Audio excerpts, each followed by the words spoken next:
नमस्कार किसान भाइयों, आज हम लोग जानेंगे थ्रिप्स कंट्रोल करने के लिए बेस्ट दवाई कौन-सा है? थ्रिप्स कंट्रोल किस प्रकार से किया जाता है? कौन-कौन सा उसमें इंसेक्टिसाइड डाला जा सकता है? कौन-कौन सा उसमें कीटनाशक डाला जा जाता है और उसको हम लोग कंट्रोल कर सकते हैं। तो आज आपको मैं बहुत ही अच्छा जानकारी आपको बताने के लिए जा रहा हूँ, किस-किस प्रकार से आप थ्रिप्स को कंट्रोल कर सकते हैं, कौन-कौन सा आपको उसमें कौन-कौन सा उसमें कीटनाशक डाल सकते हैं, कौन-सा उसमें इंसेक्टिसाइड डाल सकते हैं।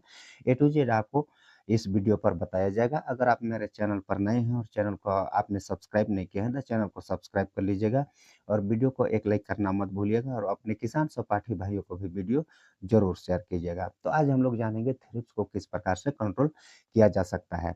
तो उस सबसे फर्स्ट तो उसका हम लोग जानेंगे लक्षण। लक्षण किस प्रकार से होता है, जैसे कि आप फ़ोटो पर देख रहे हैं, इस प्रकार से अगर आपका फसल पर होगा, कोई भी क्रॉप हो, कोई भी फसल हो, उसमें इस प्रकार का अगर आपको दिखता है, तो क्या है ये क्या है? थ्रिप्स है। या तो फिर आप देख सकते हैं बगल में ये फ़ोटो भी देख सकते हैं, ये क्या है? ये माइट्स है। तो इस प्रकार अगर आपका फसल पर कोई भी अरहर हो गया, ये मूँग हो गया या तो फिर मटर हो गया या तो फिर मिर्चा हो गया, बैंगन हो गया, चाहे जो भी फसल हो, आपके फसल पर इस प्रकार का जितना भी जो भी आपको परेशानी दिखता होगा, तो क्या है ये थ्रिप्स और माइट्स है। इसमें क्या है आपको इंसेक्टिसाइड डालने से ये आपका बहुत जल्दी कंट्रोल हो जाता है। तो वो इंसेक्टिसाइड कौन-कौन सा है इसको मैं आपको आगे वीडियो में आपको बताने के लिए जा रहा हूँ। तो सबसे फर्स्ट में तो हम लोग जानेंगे रासायनिक उपचार। रासायनिक उपचार में कौन-कौन सा आपका रासायनिक दवाई है उसको सबसे पहले आप जान लीजिएगा। कौन-सा रासायनिक इंसेक्टिसाइड है उसको आप सबसे फर्स्ट में आप जान लीजिएगा। सबसे फर्स्ट मैं आपको मैं बता रहा हूँ कि सबसे कम रेट का या तो फिर सबसे सस्ता इंसेक्टिसाइड चलाने से बहुत अच्छा रिज़ल्ट देखने के लिए मिलता है। अगर फर्स्ट में आप बहुत महँगा अगर इंसेक्टिसाइड चलाते हैं तो बाद में अगर आपको नहीं मिलता है या तो फिर किसी कारण से आप नहीं ले पाते हैं महँगा इंसेक्टिसाइड, तो क्या है अगर कुछ सस्ता सस्ता इंसेक्टिसाइड फर्स्ट में डालते हैं तो ये काम नहीं करता है। इसलिए क्या है आपको सबसे फर्स्ट में सस्ता इंसेक्टिसाइड ही आपको डालने से बहुत अच्छा रिज़ल्ट आपको देखने के लिए मिलता है। तो सबसे फर्स्ट नंबर पर आपके लिए लेकर आया हूँ मैं थायोमेथाक्सम। ये आप 25 ग्राम प्रति टंकी आप इसको ले सकते हैं। या तो फिर इमिडाक्लोप्रिड, ये 8% एसएल, इसको आप 20 एमएल प्रति टंकी आप इसको ले सकते हैं। और क्या है आपको इस प्रकार से अगर कुछ आपका हद तक कंट्रोल हो गया, फिर इसके बाद आपको क्या है 10 से 12 दिन बाद आप किसका आप स्प्रे कर सकते हैं उसको बता रहा हूँ। 10 से 12 दिन बाद आप स्पाइनोसेट 45 पेसी ये 5 एमएल प्रति टंकी प्लस उसमें लेम्डासाइक्लोथ्रिन 5 एमएल प्रति टंकी आप ले सकते हैं। अगर लेम्डासाइक्लोथ्रिन आपको नहीं मिल रहा है, तो आप इमामेक्टिन बेंजोएट भी ले सकते हैं। अगर आपको इमामेक्टिन बेंजोएट नहीं मिल रहा है, तो लेम्डासाइक्लोथ्रिन ले सकते हैं। लेम्डासाइक्लोथ्रिन आपको नहीं मिल रहा है, तो इमामेक्टिन बेंजोएट आप ले सकते हैं। दोनों में से किसी एक को क्या है आप स्पाइनोसेट 45 एसी के साथ आपको मिला करके आपको एक घोल बना करके आपको स्प्रे करना है। ये तीनों क्या है 5-5 एमएल प्रति टंकी आप इसका स्प्रे कर सकते हैं। या तो फिर आप उसके बाद में आपको हमेशा आपको क्या है इंसेक्टिसाइड बदल-बदल कर ही करके ही आपको स्प्रे करना होता है। अगर आप एक ही इंसेक्टिसाइड को अगर आप स्प्रे करते हैं तो क्या है उसका कोई भी कीट हो, चूसने वाला कीट हो या तो फिर खाने वाला कीट हो या तो फिर दुनिया का कोई भी कीट हो, क्या है अपना आदत बना लेता है। आदत बनाने के बाद क्या है वो कंट्रोल नहीं होता है। आप महँगा से महँगा भी इंसेक्टिसाइड अगर आप उसमें स्प्रे करते हैं फिर भी कंट्रोल नहीं होगा। तो इसके बाद अगर आप फिर स्प्रे करना चाहते हैं, फिर आपको स्प्रे करना होता है तो क्या है ब्रोफलानिलाइड आप ले लीजिएगा। ब्रोफलानिलाइड जितना भी चूसने वाला या तो फिर चबाने वाला जितना भी कीट होगा, इसको ये कंट्रोल कर लेता है। तो ब्रोफलानिलाइड देखिए आपको 2 कंपनी में आपको मिल जाएगा या तो फिर और भी कंपनी में आपको मिल सकता है। ब्रोफलानिलाइड लेकिन सबसे अच्छा क्या है एक्सपोनस नाम से आता है, ये सब कंपनी का होता है, ये भी आपको बहुत अच्छा रिज़ल्ट देता है या तो फिर आप पीआई कंपनी का भी ले सकते हैं। तो क्या है ब्रोफलानिलाइड को आप स्प्रे करते हैं तो आपको हर चीज़ में आपको खाने वाला या तो फिर चबाने वाला और चूसने वाला जो भी आपका कीट होगा वो पूरा जो है कि ब्रोफलानिलाइड अगर आप स्प्रे करते हैं तो आपको कंट्रोल हो जाएगा।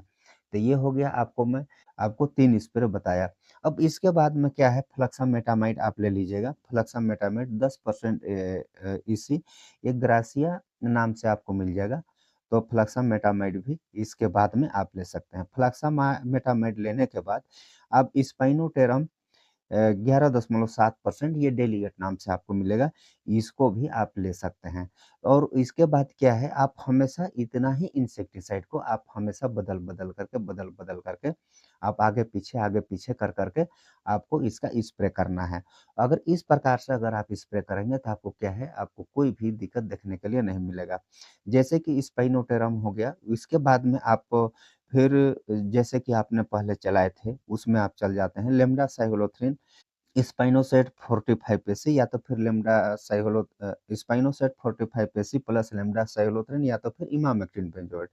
इसको भी आप स्प्रे कर सकते हैं। उसके बाद में आप किसी एक को कर लीजिए, मान के चलिए फ्लेक्सामेटामाइड कर लीजिए या तो फिर स्पाइनोटेरम कर लीजिए या तो फिर ब्रोफ्लानिलाइड कर लीजिए। तो इस प्रकार से क्या है, हमेशा आप क्या है कि इंसेक्टिसाइड को हमेशा बदल-बदल करके अगर आप यूज़ करते हैं, तो आपका हमें किसी भी प्रकार का कोई भी चूसने वाला या तो फिर खाने वाला इल्ली आपको कंट्रोल नहीं कर सकता है। अब इसके बाद में आपको मैं बताने के लिए जा रहा हूँ जो आपको मैं बता दिया रासायनिक इंसेक्टिसाइड, अब इसमें आपको मैं बताने के लिए जा रहा हूँ जैविक इंसेक्टिसाइड, बायो इंसेक्टिसाइड। तो इसमें आप कौन-कौन सा आप ले सकते हैं। निमेल 1500 पीपीएम का आप ले लीजिएगा और प्लस क्या वर्टिसेलियम लेकानी, ये दोनों को मिला करके भी आप स्प्रे कर सकते हैं या तो फिर ये दोनों को अलग-अलग करके भी आप स्प्रे कर सकते हैं। तो ये हो गया और दूसरा जो आपको मैं बताने के लिए जा रहा हूँ स्टिकी ट्रैप, एक नीला का कलर का आएगा और एक पीला कलर का आएगा। तो ये स्टिकी ट्रैप को लगाते हैं तो जितने भी आपका चूसने वाला कीट होगा या तो फिर खाने वाला कीट होगा या तो फिर इस प्रकार का जो भी कीट खाने वाला और चूसने वाला जो आपका फसल को नुकसान करने वाला कीट होता है, ये स्टिकी स्ट्रैप में ये चिपक जाता है। चिपकने के बाद क्या है, आपका फसल सुरक्षित रह जाता है, मतलब सुरक्षित बच जाता है।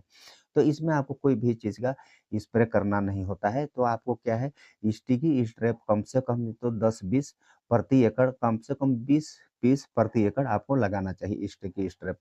तो आप ये स्टिकी स्ट्रैप भी लगा सकते हैं या तो फिर आप इसको भी ले सकते हैं, ट्रिपल अटैक हो गया 2 लीटर प्रति एकड़ या तो फिर सर्वशक्ति हो गया 500 एमएल प्रति एकड़ और एंटीवायरस 500 एमएल प्रति एकड़। ये तीनों को भी आप स्प्रे करते हैं तो आपको बहुत अच्छा शानदार रिज़ल्ट देखने के लिए मिलता है।